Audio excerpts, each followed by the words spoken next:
ay kailangan ko mag-ipon. 30 years na ako nagtatrabaho, wala pa rin akong ipon. So, kailangan ko nang simulan ngayon. Whether I want it or not. Whether it is challenging, whether it is inconvenient for me.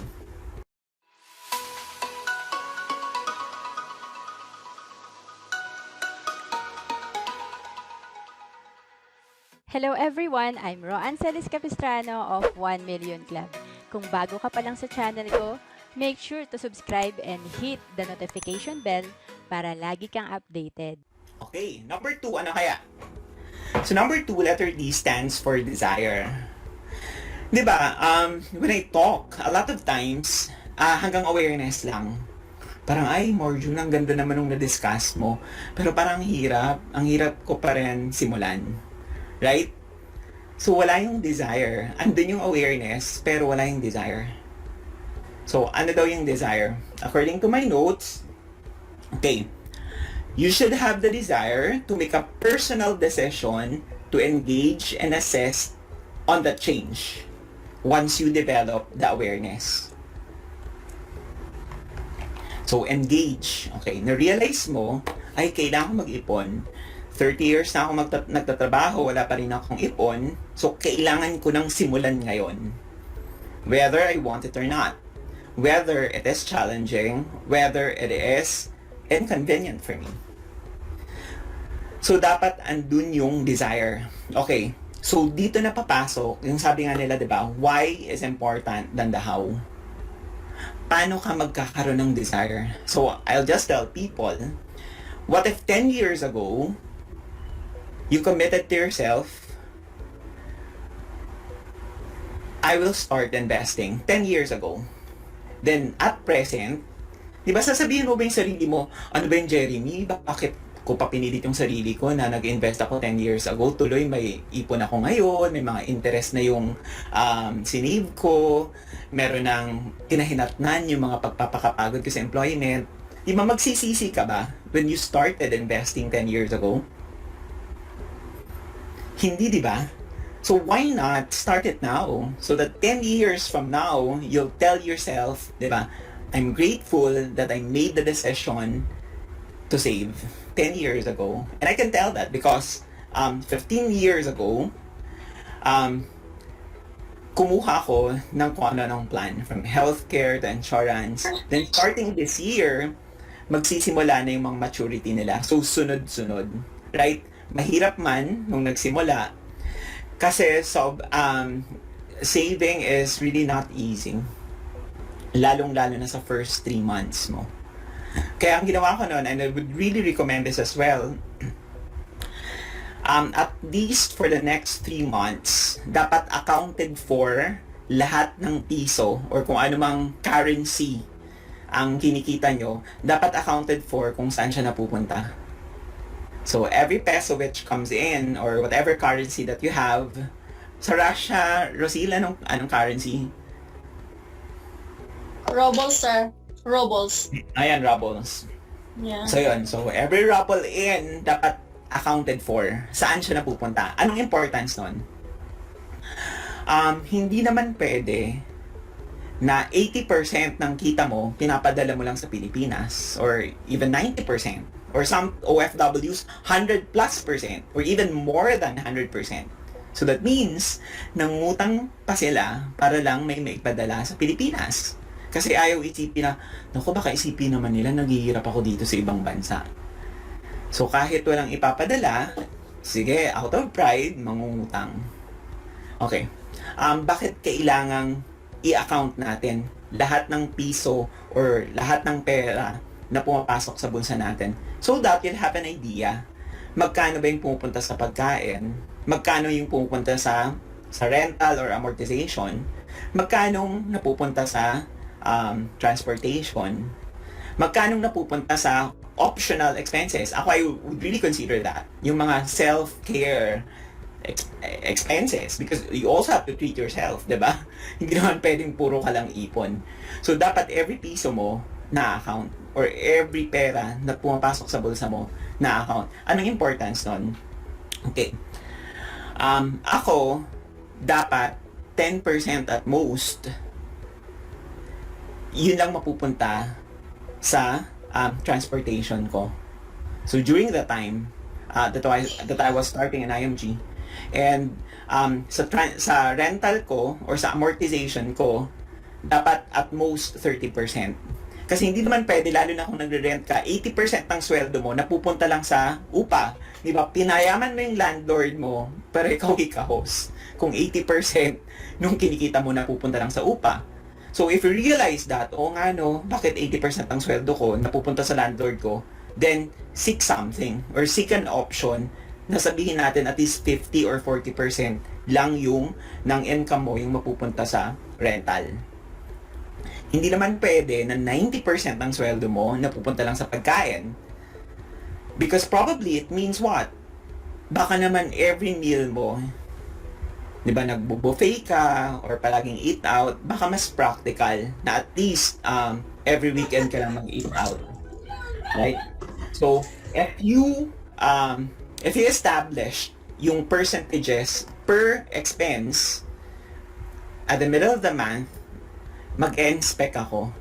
Okay, sabihin natin, out of the 10,000 na limit ko for food, kung sabihin natin, on the middle of the month, sumobra na ako ng 5,000 or 7,000.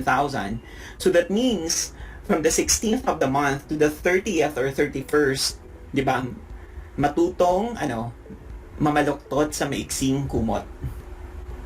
So, babawiin mo yung na-overspend mo on the first 2 weeks dun sa next 2 weeks. So, that's the importance of accounting yung pera na pumapasok sa'yo. And also, I would encourage na i-treat din natin yung sarili natin. So, ako, I would allot mga 10 to 15%, di ba? Like, for women, pwede kang mag-spa, pwede kang, well, if mahilig ka kumain, then you can take a buffet, or like ako, I really love travel. So, nag-aalat din ako doon. Anong importance? Kasi ganito, extreme natin What if ikaw naman yung sobrang miser? Inipon mo lahat, 90% ipon. Alam nyo, aabot sa tipping point. Nasasabihin mo sarili mo, ay ano ba to? Para ang boring naman ng pag-iipon. Sobrang harsh. 'Di ba? Tapos sasang-ayunan mo na yung mga YOLO. 'Di ba? You live only once. So spend all ka na. Kasi isipin mo, ay baka mamatay na ako tomorrow. But what if hindi ka mamatay? Diba? Umabot ka ng 100 years old. So, wala kang tinabi, mas mahirap yung buhay na yon. So, realizing the consequences of not saving, dapat mag-develop yung desire sa atin. Okay, I would recommend na hindi mo takutin yung sarili mo. 'Di ba? Kasi we can have it in two ways to develop desire. Pwedeng, ay, ayoko nang tumanda, na walang pera, na nanlilimos, nahihingi sa mga anak ko, or hihingi sa ibang tao. Ang mas effective is to visualize the lifestyle that you want. Okay, when I get old or when I retire, I would travel every country that I want, or every continent, iti-tick off ko yan. Or I want to volunteer to charitable organizations, or I want to sponsor scholars, say for example in World Vision.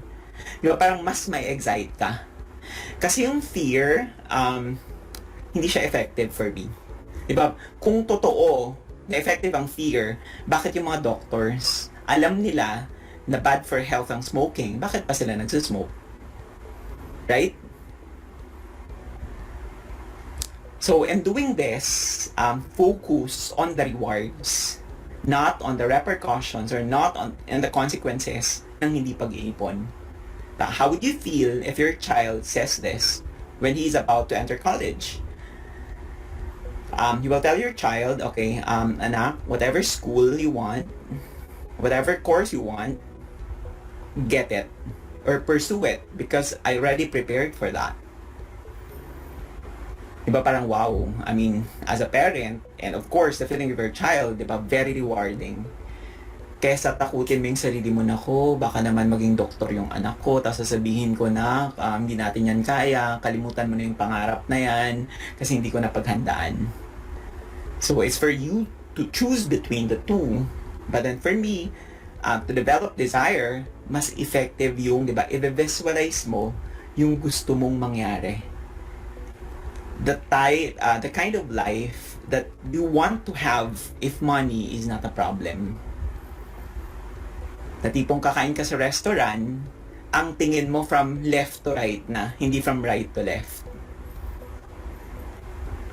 Ano ibig sabihin nun, diba? Tayo kasi, ano yung pinakamura? Yung pinakamura, 1 cup of rice or yung soup. Ay, ito na lang, soup tsaka rice. Diba? How does it feel? Papasok ka sa restaurant, diba? Kaya takpan mo yung nasa right side. Orderin mo yung gusto mong kainin. Or bibili ka ng sapatos, diba? Hindi mo babalik na rin. Kasi syempre yung presyo nasa ilalim, diba? So, yun. If you want a life like that, diba? Kasi, having financial resources, for me, equates to freedom. Equates to more choices. Right? If you have the money, then you have the choice what kind of life or what kind of education you want to give to your children. What type of healthcare, the quality of healthcare that you can provide to your family. The amount of time that you can spend with your children. Right? For me, siguro, most OFWs, na-limit yung choice nila because of financial resources. But if they have the money, siguro likely, no, they will decide to work here with their family. So, just imagine the day that you can tell yourself, okay, enough na yung kinikita ko dito sa IMG, so I have the choice, I have the freedom to stay with my family. Right? So, money equals more choices. Money is equal to more time to spend with your family. Right? So, think of the positive things for you to develop or establish that desire. So, maging aware na tayo na kailangan mag-ipon, maging accountable, maging responsible to our finances. Now, we have our whys. We have our list. Why do we want to become financially independent? But why do we want to become financially free? Because yung financial journey, hindi yan madali. Ang daming obstacles yan. Ang daming mangyayari. And you'll always go back to those reasons why you want to become financially independent. Ayaw nga na hindi to enough yung barrier na to because I really desire to give a quality education to my children because ayaw kong mangyari. Say for example, yung nangyari sa'yo na hindi mo nakuha yung gusto mong course kasi limited ng financial resources or worse, hindi ka nakapag-aral kasi kailangan mo magtrabaho to assist your parents, right? So that's awareness and desire. Okay. Third, K stands for knowledge. So, awareness, desire, the knowledge. Anong importance ng knowledge? Okay. Siyempre, we have the realization na we want to change, we have that desire. Ngayon naman, technically, dapat alam natin or clear sa atin anong gagawin ko. So, kaya nga maganda si IMG, di ba? Kasi we have the system. We have a lot of workshops. We have a lot of training which equip us with the knowledge on how to become financially independent. Okay, saan ka ba mag-i-invest? Ano yung sequence ng financial foundation? Unahin ko ba si emergency fund before I invest? Or unahin ko sa insurance before emergency fund, then investment? So that's very important to have the right knowledge, to have the right information.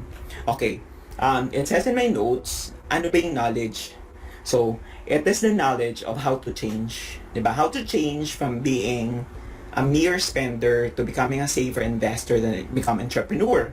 So, knowledge includes this, information, training, and education required to adapt to change.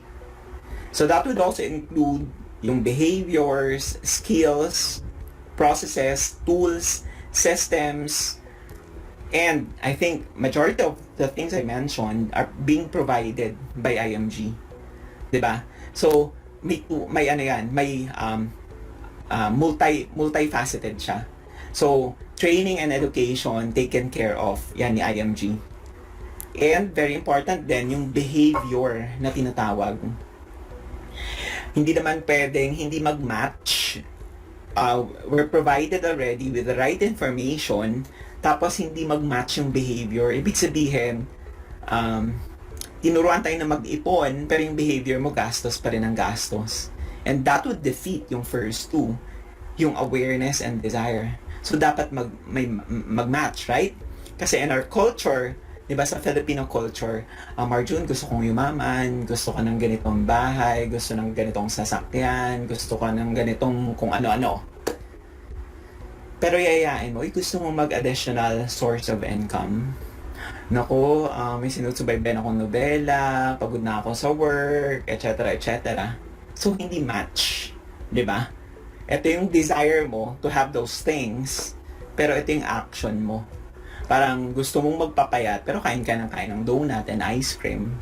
So, in the long term, hindi natin ma-achieve yung gusto natin. Because the process of changing, hindi enough yung sa mind lang natin. Dapat tapatan niya ng action. Tapatan din niya ng behavior accordingly dun sa right information and knowledge. Kung anong tama, kung anong dapat gawin, dapat dun din ang i-act out. Kung mag-align yung tatlo na yon, you have the awareness, you have the desire, and you have the proper information, proper knowledge, and you act it out, you implement those, likely that would propel us to financial success.